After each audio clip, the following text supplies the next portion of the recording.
muna. Sandali lang yun. Huwag mo nang papansinin. Sandali lang. Sandali lang. Babalikan ka na.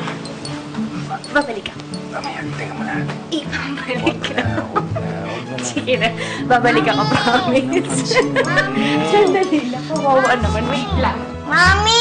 Mami! Austin! Bakit anak? Ano nangyari? Ha? Are you okay? Did you have a bad dream? Huh? What happened? Nasa forest daw tayo. Okay. Kasama si Daddy. Okay. Tapos may dumating na witch. Ang pangit-pangit niya. Talaga? Oh, tapos anong pinagawa? Nakuha si Daddy. Nawala na si Daddy. It's just a bad dream. Alright? Walang kuha kay Daddy and wala rin bad witch.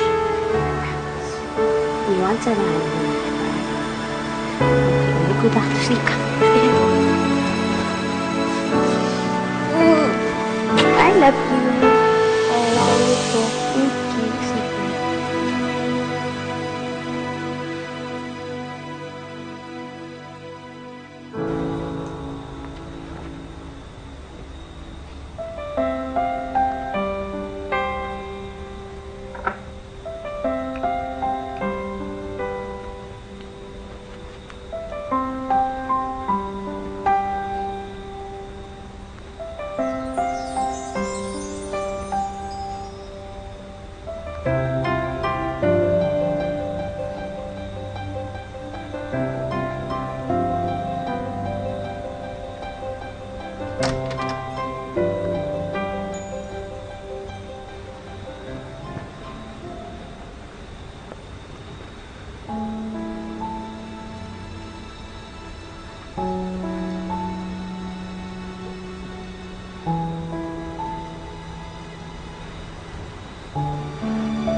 Ikaw, Flor, yung mga tanong mo.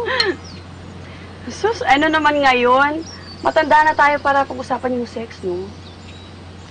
Ang tanong ko ang sagutin mo. Kailan ba yung huli niyong mag-asawa? Yung totoo, hindi ko maalala. Ganun katagal? At hindi mo maalala? Eh, busy si Rome sa mga flights niya eh. Tsaka busy din ako kay Austin. Naman, mali yun. Hindi dapat nawawala yung intimacy ng mag-asawa. Kailangan yun para sa isang relasyon. Ikaw din, baka maghanap ng iba yung kasama.